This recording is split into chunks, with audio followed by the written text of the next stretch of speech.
मेरे प्यारे भाइयों एवं बहनों, आप सभी के जोहार। मेरे चैनल में आप सभी का फिर से स्वागत है। आज मैं आप लोगों के लिए खोटा कहानी संग्रह का एक शिष्ट कहानी हम जियो कैसे, मैंने मैं जीऊँ कैसे, इसको लेकर आए हैं। सबसे पहले हम लोग इसके पात्रों से परिचित होंगे, है ना, क्योंकि पात्र से ही बहुत तरह के क्वेश्चन बनते हैं।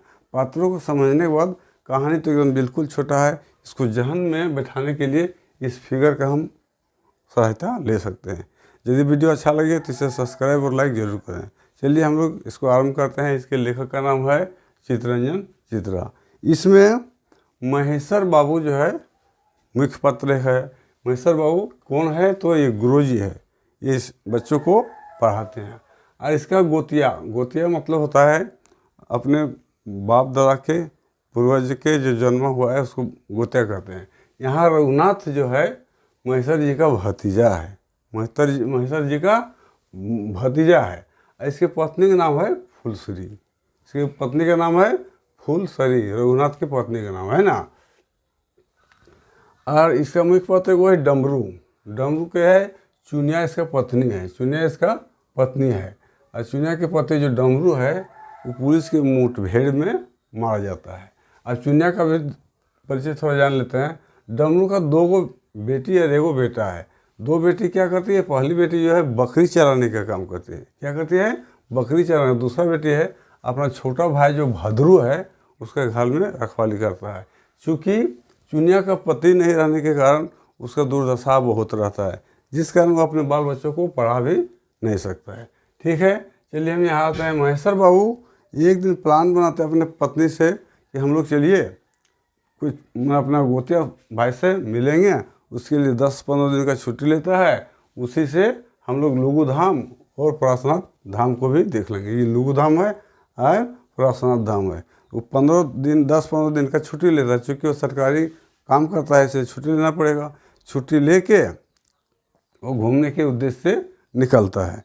ठीक है, तो निकलने के बाद सबसे पहले चुनिया के घर जाने के पहले, मैंने रघुनाथ के घर जाने के पहले एक पड़ता है खगड़ा गांव।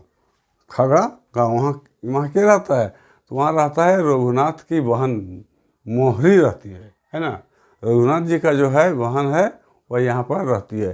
तो सबसे पहले महेश्वर बाबू और पार्वती इस गांव में घुसते हैं। वहाँ नाश्ता पानी खाना खाने के बाद फिर वहाँ से रवाना होता है। देखिए क्या है, ये कार से गए हुए हैं ना।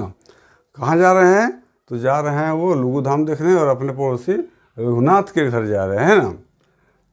जाने के क्रम में ही वह पहुँचते हैं रघुनाथ की बहन यानी मोहरी के घर पहुँचती है। वहाँ से खाने पीने के बाद फिर वहाँ से चलते। देखिए यहाँ से चला हुआ है महेश्वर बाबू, 10-15 दिन के लिए छुट्टी लिया हुआ है। वो जाने के बाद कहाँ पहुँच जाता है? वही उग्र प्रभावित गांव जो मुरपा है। इस गांव का क्या नाम है? मुरपा। यहाँ जो बसा हुआ है पहाड़ी के तराई पर, यह मुरपा गांव है। यह पूरा उग्रवादी क्षेत्र है, उग्रवादी का है। यहाँ का गांव के लोग उग्रवाद से प्रभावित होकर एकदम पूरा पीस रहे हैं। पुलिस प्रभावित गैस है मुरपा, और इसमें पुलिस भी और उग्रवादी भी इस गांव को तो रौंद के रखा हुआ है। कहानी यहीं से स्टार्ट होता है। देखिए पुलिस गाड़ी है, पुलिस गाड़ी आ रहा है। कहाँ पर आ रहा है? यही रघुनाथ के घर के बगल की ओर है ना, जा रहा है। लेकिन ये अपने कार से जो महेश्वर बाबू जा रहा है, तो इस महेश्वर बाबू के जाने के समय होता है सांझ के समय, लगभग शाम हो जाता है। तो थोड़ा सा अंधेरा हो जाता है। जैसे ही इसका लाइट देखता है मुरपा गांव के लोग, वहाँ के पुरुष लोग क्या होता है इधर उधर छिपने लगता है। किस लिए छिपता है? डर से कि कहीं फिर पुलिस न आ गया है क्या। इसके भय से सब लोग छिप जाते हैं। बाद में महेश्वर बाबू को पता चलता है, ये जो रघुनाथ का पत्नी है फुलसरी, वो पूरा कहानी को बता देती है ना। पूरा कहानी को बता देती है।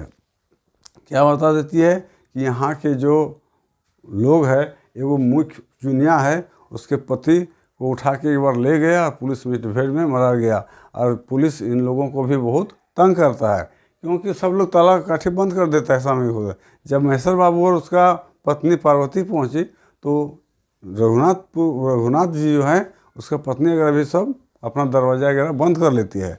लेकिन रघुनाथ की पत्नी फुलसरी है, महेश्वर जी का आवाज़ को पहचान लेती है, तब फिर क्या हुआ, दरवाजे को खोलती है और बाद में पूरा पता चल जाता है कि यहाँ कोई भी चरचक्का वाहन चाहे कुछ घुसता है तो लोग पुरुष जो है इधर उधर छिपने लगता है। तो ये भी कार से पहुँचे, इसलिए इसके लाइट को देखकर वहाँ के पुरुष जितने थे सब भाग जाते हैं।